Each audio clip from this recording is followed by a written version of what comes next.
so hi, welcome to the Big Deal channel. It's the organised one. This is the organised one, doing video editing that I fucking hate. So we have got a load of new followers on our socials, and we thought we'd just do a bit of an origin story. I'm Leanne, he's Jay, this is Big Deal Comedy, and let's get going. So we started in 2018. 2018. Yeah, and I think, Jay was having a little bit of a rough time. So what's the story in it? I mean, it's true. The thing is, it's packaged as it's saved my mental health, but reality was it got me out of Leanne's spare room. Always a good plus point. was the whole point of it. But, obviously I've been doing comedy for a long time and had run gigs years before, like open mic level, that kind of stuff. And I didn't think I would ever become famous, but wanted to be able to build something that made money. So it was kind of like, well, why don't we try running gigs? And then I'm not organised, Leanne is, and ta-da! That's right, so it was very much a question, like a conversation of, well, why don't we just stick on one show? I had a contact with the local council that I'd recently booked a show, like a birthday party with or something like that, and we were like, right, let's just book that. It was a little cricket pavilion in Cambourne. I'll do the bar, you do the comedy, and let's just get a little bit of energy sort of in you, basically, wasn't it? It was a bit of a kick up the bum at the time. And then... and a focus on, wasn't it? I think that's important. Yeah. Structure, anyone out there with any kind of mental health problem, structure feels like the last thing you need, but it's the best thing to do. So you kind of got some things and some commitments to do. So it was great. And then actually it just became a lot of fun. We were making these silly little promo videos where the thing is, it's called Big Deal Comedy, which at the time was ironic. We had a 70-seater cricket pavilion in Cambourne. With 63 chairs. With 63 chairs, where Leanne's on the bar, I'm doing tickets on the door and then emceeing it. Like it wasn't this thing, and then we're doing videos like claiming to be the biggest and the best because it was ironic. Whereas now, if we put that video out, everyone's like, look at these bellends. Yeah. Because we sort of, don't get me wrong, we've worked hard, but we've sort of fallen upwards as well into nice venues. So the irony will be lost on people that don't know where we came from. I think it struck, we were talking to an act in the green room last week, and I think you realise that though we've been around a long time, most people only know us for like Town and Gown and theatres and bits and bobs like that. They don't remember the kind of pre-COVID pop-up gigs where it was curry in a box and stuff like that. It was red wine. It was red wine labelled as red wine. Yeah. What red wine do you do? Red wine. Red wine. So I think it's important to kind of, and actually it's nice every now and then when I have people come to the Cambridge gigs or wherever that used to come to Cambourne every month or whatever, and it's nice to kind of remember the graft and how it started. Like my version of success was always from day one, at the end of the gig I could go home without putting the chairs away. Yeah. And we're there. That we are there. Took a few years. We're not rich. We're not anything like that. It's fine. But I don't have to put the chairs away. And as far as I'm concerned, I'm a winner. I made it, Mama. I made it. It was great because Cricket Pavilion was a great gig, and it was really fun, like you say. But actually, because we were doing the bar, because we were doing the chairs and all the rest of it, and it was still a community building, so we had to clean it up afterwards.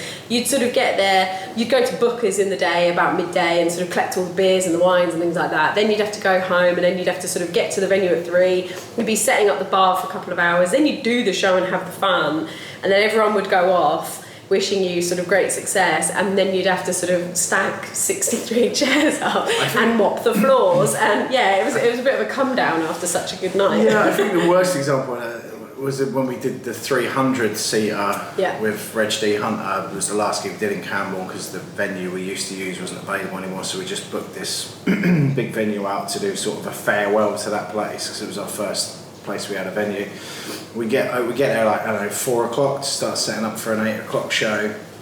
I turned up with the sound tech. There's a woman there. She showed us where the chairs are. We pull out these racks of chairs. I'm looking at these racks. I'm like, that's not enough chairs. I said to her, the other 150 odd chairs in the other cupboard. Excuse me. And she said, no, that's all the chairs. And I was like, it's 300 seater. She said, no, it's 300 standing, 150 seated. And I was like, I can fucking assure you.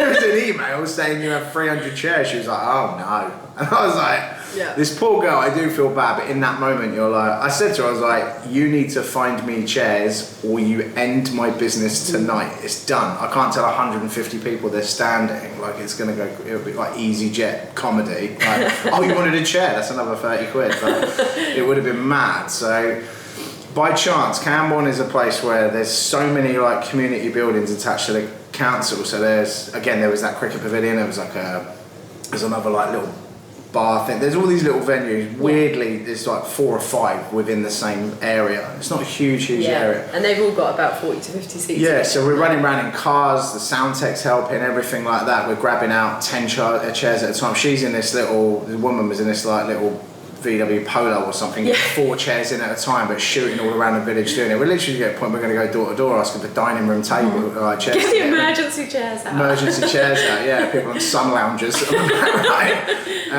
And so we scrape it together, and I'm talking like I'm supposed to be emceeing this gig. Obviously, we've got 300 people trying to buy drinks, all the rest of it. We did have some staff on, but at the same time, you're sitting there going, I reckon it was 10 minutes before the start of the gig for 300 people. I'm still running around putting chairs out and all the rest of it. Leanne's trying to organise stuff. And then you've got, like from my side of the business, I then have to go on stage, shake all that off and entertain 300 people and introduce the act. So, so we had all that. Although the funniest thing was I said to the girl, when we got it all sorted, I said, like, I'm so sorry, like, didn't mean to snap at you, but you can understand why it was stressful. I really appreciate your help. If you want to stay, obviously stay, have some drinks, whatever.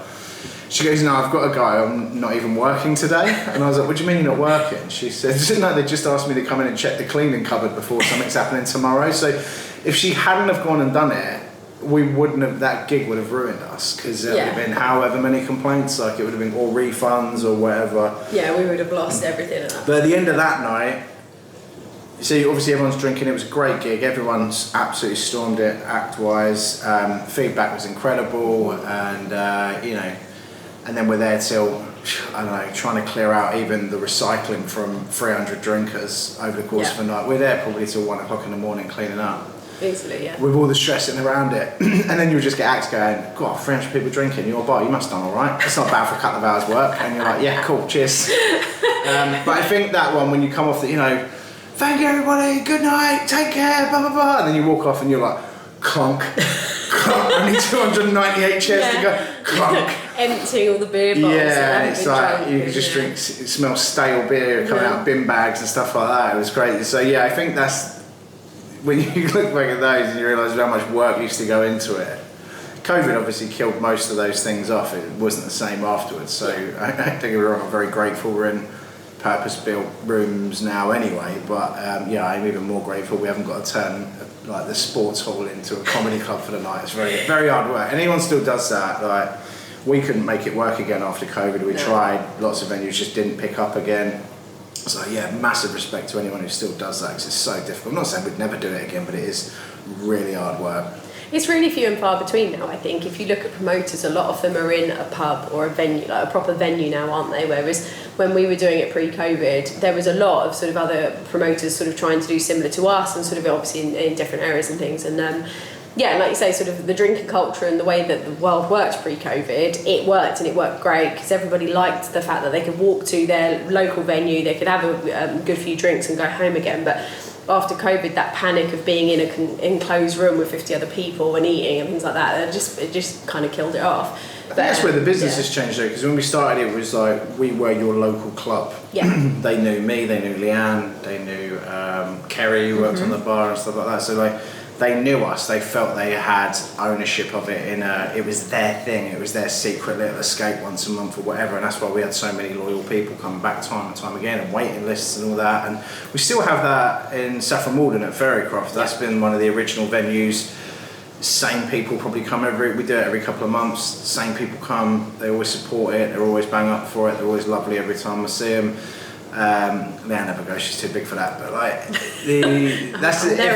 everyone who goes Ferrycroft, this is Leanne, by the way, I don't know if you've ever seen her. But funnily enough, if you come to town again, this is Jay. Don't know, my face is He's never there. My face is on the wall though, so that's a hard one to pull off. But yeah, so it's I can't remember what I was saying, but you get regulars coming.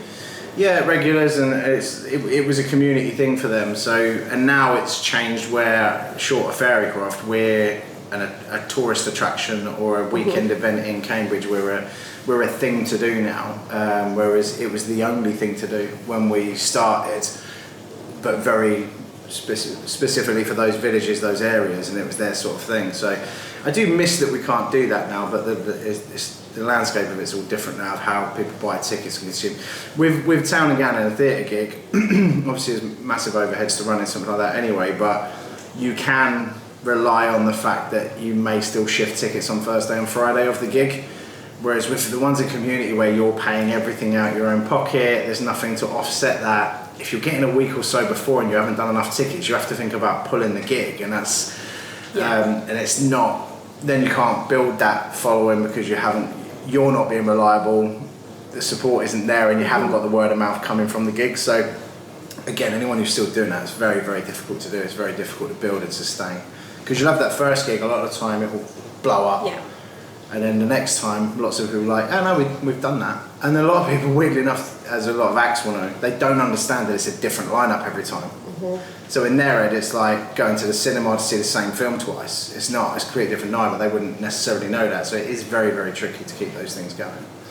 I think that's why you see a lot of promoters and a lot of venues and events and things being pulled a lot these days, because people do leave it last minute. And I think, like you say, I think the reliance on needing advance tickets to sort of make sure that you've covered the cost and it's not going to cost us as a business, it changes. Whereas, it is such a different world out there. Again, pre-COVID, you'd sort of have advance tickets sort of weeks and weeks ahead. Now it's days, and it's even today we've got Town and Gown this evening, and I imagine we'll have another 10 to 15 tickets sold today alone. So, a gig that may or may not be breaking even right now by this evening will be in profit. It's such a tricky landscape to be in there. So it's not surprising to see so many of these big sort of festivals and sort of comedy clubs sort of dying, basically. I mean, a lot of those things are overpriced for the current climate, whereas I think we're pretty reasonable. But the other thing is, like, acts get paid particularly the minute you've let them leave their house, whether that gig's going ahead or not, we're still paying them. Yeah. Realistically, the etiquette is if it's within a couple of days of the gig, they're going to struggle to replace that work. We should still be paying them. So regardless, we're going to take the hit. If the gig doesn't go ahead, we're still going to take the hit because you can't try and do the right thing. And I think we've been pretty good for that over the years. Like, worst case, a gig's been pulled, but we've managed to move into another gig and stuff like that. So we've tried to make sure no one's out of pocket. But and that's not on the audience to worry about that. And it's like, and if you've bought your ticket, you've done your bit. Like, but yeah, I think a lot of people holding their nerve thinking they'll buy tickets right towards the end of the week. They don't help that gig go ahead. No, I think it's so easy as an audience member to go, oh, we'll just book the ticket on the night, or we'll just get it on the door, and then you kind of forget the fact that there's so much planning and so much pressure on the promoter. That if you can book it even just a week in advance is great. Again, it's not their problem, but but it is that thing of that's what's going on behind the scenes for all that stuff. We can actually see that. The dishwasher's going to be a pain. We'll film a clip and we'll listen back to what we'll see. Not far off. Yeah, it won't be too bad, but right, so I don't really know how we do it. I was thinking it's more of a conversational piece for YouTube, in that this is how we did it and this is how we started, and This is you wrapping out what we were going to do today. I thought the winging it side of the business was mine. I've been busy. I've got lots of other things going on. Okay.